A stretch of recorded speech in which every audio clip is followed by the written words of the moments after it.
अस्सलाम वालेकुम दोस्तों। तो हम लोग पढ़ रहे थे अपनी जनरल फार्मा के अंदर हम फार्माकोडायनामिक और फार्माकोडायनामिक्स को पढ़ रहे थे और हमने एब्जॉर्प्शंस के बारे में हम लोग पढ़ चुके हैं। डिस्ट्रीब्यूशंस के बारे में भी हम लोग प्रॉपर कंप्लीटली डिटेल से पढ़ चुके हैं। अब हम पढ़ रहे थे मेटाबॉलिज्म्स। मैंने अपने पिछले लेक्चर में मेटाबॉलिज्म्स के बारे में पढ़ाया था। मेटाबॉलिज्म क्या होता है, बायो ट्रांसफॉर्मेशंस होती है, उसकी सिग्निफिकेंस हम लोगों ने पढ़ी थी, उसके साइड्स कौन से होते हैं, किन किन साइड्स से उसकी बायो ट्रांसफॉर्मेशंस होती है। और उसके अलावा हमने इसके काइनेटिक्स पढ़ रहे थे। काइनेटिक्स में हमने फर्स्ट ऑर्डर और जीरो ऑर्डर पढ़ा है। फर्स्ट ऑर्डर क्या था कि भी जो रेट है वो डायरेक्टली प्रोपोर्शनल होता है कंसंट्रेशंस के, और इसके अंदर क्या होता है कि कांस्टेंट अमाउंट होती है, कंसंट्रेशन क्या होती है ज़्यादा होती है तो ये स्टेडी स्टेट रेट में चला जाता है। तो इसकी अब हम पढ़ेंगे टाइप्स। बायो ट्रांसफॉर्मेशंस की टाइप्स कितनी होती हैं? बायो ट्रांसफॉर्मेशंस की जो टाइप्स होती है ये दो तरह की होती हैं। एक होती है इंजाइमिक और एक होती है नॉन इंजाइमिक। क्या होती है? एक होती है इंजाइमिक और नॉन इंजाइमिक। इंजाइमिक में क्या होता है कि ये जो इंजाइमिक होती है ये स्मूथ एंडोप्लाज्मिक रेटिकुलम्स में होता है। स्मूथ एंडोप्लाज्मिक रेटिकुलम्स में होता है। इस क्या ये माइक्रोसोमल्स होता है।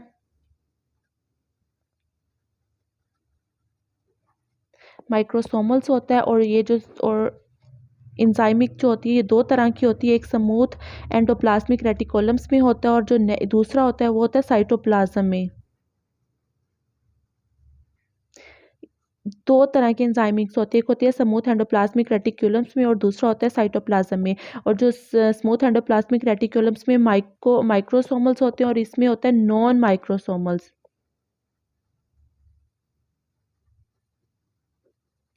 माइक्रोसोमल्स के अंदर जो एंजाइम्स यूज हो रहा होता है वो होता है साइटोक्रोम P450,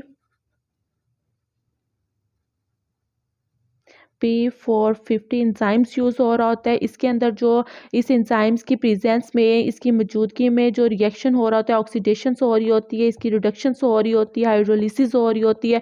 और नॉन माइक्रोसोम्स के अंदर क्या होता है कि इसके अंदर ऑक्साइड्स और अमाइड्स यूज़ हो रहे होते हैं।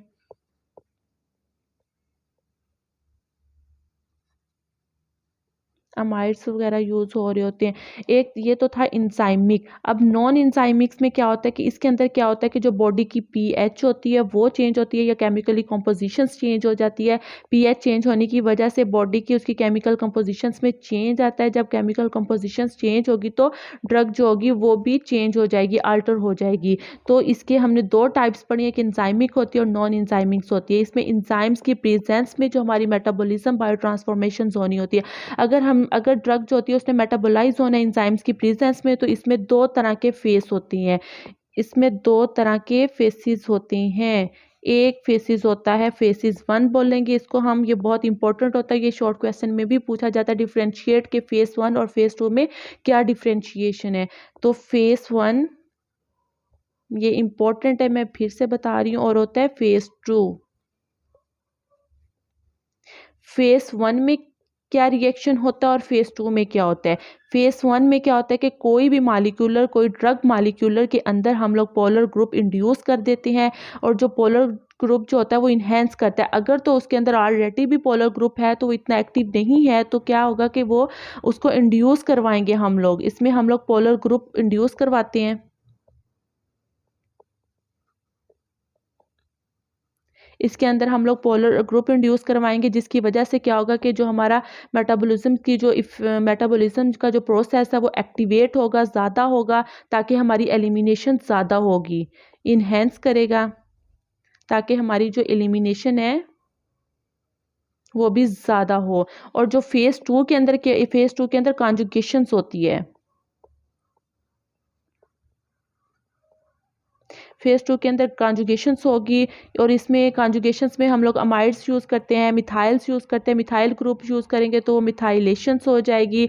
अमाइड्स यूज़ करें तो अमाइड्स अमाइनो ग्रुप्स बन जाएंगे। इसी तरह एसिटाइल्स यूज़ करेंगे तो एसिटाइलेशंस हो जाएगी। तो फेज 2 के अंदर कॉन्जुगेशंस जो होती है वो होती है। और फेज 1 के अंदर क्या होता है कि पोलर ग्रुप ऐड करते हैं हम, ड्रग मालिक्यूलर्स के अंदर हम लोग पोलर ग्रुप ऐड कर देते हैं, जिसकी वजह से उसकी एक्टिविटी ज़्यादा हो जाती है, और एक्टिविटी ज़्यादा होगी तो एलिमिनेशन भी ज़्यादा होगी। तो कॉन्जुगेशंस में जब मिथाइलेशन एसिटाइलेशंस होगी जो होती है, तो इसमें क्या होगा कि जो ड्रग है हमारी वो लाइपोफिलिक होती है। लाइपोफिलिक से यह ड्रग जो होती है वो हाइड्रोफिलिक हो जाएगी। मतलब से ड्रग क्या होगी, हाइड्रोफिलिक हो जाएगी। और ये जब दोनों फेस 1 और फेस 2 रिएक्शन जो होता है, ये अब जो हाइड्रोफिलिक हो जाएगी तो क्या होगा कि ये लेस सोलुबल होगी, लेस सोलुबल हो जाएगी, पोलर हो जाएगी, इनएक्टिव हो जाएगी। और इनएक्टिव होने से हमारी जो एलिमिनेशन है वो ज़्यादा होगी, एलिमिनेशंस इजीली होगी। तो अब यहाँ पे जो फेस 1 रिएक्शंस में मैंने कहा बताया था कि भी इसमें हम लोग पोलर ग्रुप ऐड करते हैं, पोलर ड्रग मॉलिक्यूल्स के अंदर हम कोई भी पोलर ग्रुप वो इंड्यूस करवा देते हैं। इसमें रिएक्शंस हो रही होती है, इसमें ऑक्सीडेशंस हो रही होती है, जैसे फेस 2 के अंदर कॉन्जुगेशन होती है तो इसमें रिएक्शंस हो रहे होते हैं, ऑक्सीडेशंस होगी इसमें फेस 1 के अंदर, ऑक्सीडेशन होती है, रिडक्शंस होती है, इसके अंदर हाइड्रोलिसिस होती है। अब ऑक्सीडेशंस की यहाँ पे मैं एक एग्जांपल दूंगी। ऑक्सीडेशंस के अंदर अगर ड्रग मॉलिक्यूल्स के साथ हम लोग ऑक्सीजन्स के मॉलिक्यूल्स ऐड करते हैं in the presence of NADPH, तो क्या होगा कि वाटर प्रोड्यूस होगा और जो ड्रग होगी वो मॉडिफाइड हो जाएगी, हमारी जो ड्रग होगी वो मॉडिफाइड हो जाएगी। तो इसी तरह जो रिडक्शंस में क्या होगा, रिडक्शंस में हमारे पास जो होगा लॉस ऑफ ऑक्सीजन होगी और गेन ऑफ हाइड्रोजन होगी। इसी तरह हाइड्रोलिसिस में क्या होता है, हाइड्रोलिसिस के अंदर क्या होता है कि जो वाटर मॉलिक्यूल्स हम लोग ऐड करते हैं, किसकी मौजूदगी में, वाटर मॉलिक्यूल जो होते हैं अमाइड्स, अमाइड्स की जो प्रेजेंस में क्या होता है वो अमाइनो ग्रुप में चेंज हो जाते हैं। अमाइनो ग्रुप क्या होते हैं, वो होते हैं पोलर नेचर में होते हैं। अब यहाँ पे इंजाइम्स की मैं बात कर रही हूँ कि जो इंजाइम्स यूज होता है ये मोस्ट इंपॉर्टेंट है कि जो हम लोग इंजाइम्स यूज कर रहे होते हैं वो होता है P450 इंजाइम्स। अब ये P450 इंजाइम्स भी 2 फॉर्म्स होती हैं इसकी। फर्स्ट फॉर्म होती है CYP3A4 होता है और एक सेकंड होता है CYP2D6, हाँ आई थिंक हाँ 2D6 होता है। ये दो तरह की इसकी फॉर्म्स होती हैं। इनकी ये 75% जो बायो ट्रांसफॉर्मेशन हो रही होती है, ड्रग की मेटाबॉलिज्म हो रही होती है, 75% जो होती है इस इंजाइम्स की मौजूदगी में होती है। और जो सबसे इंपॉर्टेंट है वो CYP3A4 जो होती है ऑलमोस्ट 50% तो इसी यही होती है, यही वाला इंजाइम्स यूज हो रहा होता है हमारी मेटाबॉलिज्म्स में। तो यहाँ पे जो हम लोग बात कर रहे थे कि इसमें जो फेस 1 रिएक्शंस के अंदर, अब ये बहुत इंपॉर्टेंट है इसका डिफरेंशिएट मैं फिर से एक दफ़ा रिवाइज करवा रही हूँ कि इसमें बहुत ज़्यादा अगर नहीं समझ आ रही तो आप लोगों को ये पता होना चाहिए कि जो फेस 1 दो तरह के होते हैं, 1 और 2। फेस 1 के अंदर हम लोग पोलर ग्रुप ऐड करवा रहे होते हैं, इंड्यूस करवा रहे होते हैं, जिसमें ऑक्सीडेशन होती है, रिडक्शंस होती है, हाइड्रोलिसिस होती है। फेस 2 के अंदर कॉन्जुगेशन होती है, ठीक है। कॉन्जुगेशन होगी तो जो लाइपोफिलिक ड्रग होते हैं वो हाइड्रोफिलिक ड्रग्स में कन्वर्ट हो जाएगी, जिसकी वजह से इजीली एलिमिनेशन हो जाएगी। तो यहाँ पे, हाँ यहाँ पे एक और बात मैं बताती जाऊँ कि जो ज़रूरी नहीं है कि फेस 1 रिएक्शन ही पहले ड्रग्स का होगा। जो बहुत सारी ऐसी मेडिसिन होती हैं, बहुत सारी ऐसी ड्रग्स होती हैं, उनका पहले फेस 2 रिएक्शन होगा फिर फेस 1 रिएक्शन होगा। यहाँ पे मैं हाँ एक एग्जाम्पल देती हूँ आइसोनायाजाइड की। आइसोनायाजाइड जो है ये इस पे पहले फेस 2 रिएक्शन होगा, मतलब पहले ड्रग्स की पहले कॉन्जुगेशंस होगी, कॉन्जुगेशंस के बाद फेस 1 रिएक्शंस होगा कि पोलर ग्रुप इंड्यूस होगा। तो ये थी इसकी एग्जांपल्स। अब यहाँ पे बहुत सारे फैक्टर इफेक्ट भी कर रही होती हैं जो हमारी बायो ट्रांसफॉर्मेशंस पे, जैसे हमारी एब्जॉर्बेंस पे फैक्टर, मैंने अपने एब्जॉर्बेंस में बताया था कि भी एब्जॉर्बेंस पे कौन कौन से फैक्टर इफेक्ट कर रही होती हैं, जिसकी वजह से हमारी एब्जॉर्बेंस भी ज़्यादा हो रही होती है, कम हो रही होती है।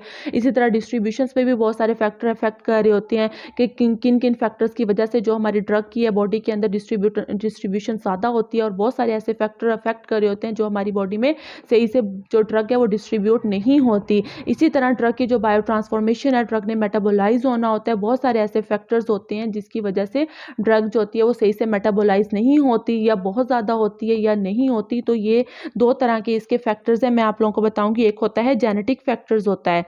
जेनेटिक फैक्टर्स के अंदर क्या होता है कि जेनेटिक फैक्टर्स के अंदर ऐसा होता है कि भी कुछ पेशेंट्स ऐसे होते हैं उनकी जो उनमें मेटाबॉलिज्म ज़्यादा होती है, कुछ पेशेंट्स ऐसे होते हैं उनके अंदर मेटाबॉलिज्म कम हो रही होती है। इसको हम लोग कहते हैं फार्माकोजेनेमिक्स। क्या कहते हैं हम इसको? फार्माको जिनेमिक्स, ठीक है। इस जेनेटिक और एक जो होते हैं कि यूज ऑफ अदर ड्रग्स, ठीक है। इसका जो सेकंड होगा इफेक्ट ऑफ अदर ड्रग्स, के जो दूसरी ड्रग्स का क्या इफेक्ट होगा, अदर ड्रग्स, बायो ट्रांसफॉर्मेशंस पे इफेक्ट ऑफ अदर ड्रग्स के, मतलब बहुत सारी दूसरी ड्रग्स का भी इफेक्ट होता है। अगर एक ड्रग्स हम ले रहे हैं उसके साथ हम अगर दूसरी भी ड्रग ले रहे हैं तो उसका हमारी जो फर्स्ट ड्रग या फर्स्ट ड्रग का सेकंड ड्रग पे क्या इफेक्ट होता है, उसकी बायो ट्रांसफॉर्मेशंस पे, उसकी बायो ट्रांसफॉर्मेशन या उसकी मेटाबॉलिज्म ज़्यादा होती है, कम होती है। अब सेकंड ड्रग अगर लिए तो उसका जो CYP450 इंजाइम्स होता है, CYP450 इंजाइम्स क्या होता है, ये सिस्टम को एक्टिवेट कर देता है। जब सिस्टम को एक्टिवेट करेगा तो मेटाबॉलिज्म जो होती है उसको इन्हेंस होगी, मतलब मेटाबॉलिज्म ज़्यादा से ज़्यादा हो जाएगी। तो इट मीन्स कि ये जो इंजाइम्स होता है, ये जो हमारी बॉडी में इंजाइम्स होता है, ये क्या कर रहा होता है कि ये इंड्यूस कर रहा होता है हमारी जो ड्रग की मेटाबॉलिज्म को इंड्यूस कर रहा होता है। इसके बरक्स अगर देखा जाए तो बहुत सारी ऐसी होते हैं कि ये जो ड्रग्स होती है ये CYP450 होते हैं कि ये समटाइम इन्हेंस करने के बजाय इनहिबिट कर देती हैं। क्या कर देती हैं? इनहिबिट कर देती हैं उसके इफेक्ट्स को, जिससे मेटाबॉलिज्म्स भी कम होती है। मेटाबॉलिज्म कम होगी तो जो ड्रग की एलिमिनेशन है वो भी कम होगी। अब ये लिपन कोड में बहुत अच्छे से दिया हुआ, मैं तो लिपन कोड को ही फॉलो करती हूँ। तो लिपन कोड के अंदर ये आप देख सकते हैं। तो लिपन कोड के अंदर जैसे हम मेटाबॉलिज्म्स को पढ़ रहे थे तो हमने अपने पिछले लेक्चर में ये देखे कि उसकी काइनेटिक्स को डिस्कस किया था। फर्स्ट ऑर्डर क्या होता है, सेकंड ऑर्डर क्या होता है, मैंने बताया था फर्स्ट ऑर्डर, सेकंड ऑर्डर, फिर इसके रिएक्शंस क्या होते हैं। यहाँ पे ये देखे फेस 1 रिएक्शंस का बताया हुआ। ये फेस 1 रिएक्शंस के अंदर क्या, फेस 1 रिएक्शंस के अंदर क्या हो रहा है, ऑक्सीडेशन रिडक्शंस हो रही होती है, हाइड्रोलिसिस हो रही होती है। फेस 2 रिएक्शंस के अंदर कॉन्जुगेशन का बारे में ये सारा बताया। ये रिएक्शंस भी बताया हुआ ड्रग का, जब ऑक्सीजन के साथ इससे प्रेजेंस की मौजूदगी में ड्रग जो होती है मॉडिफाइड हो रही होती है।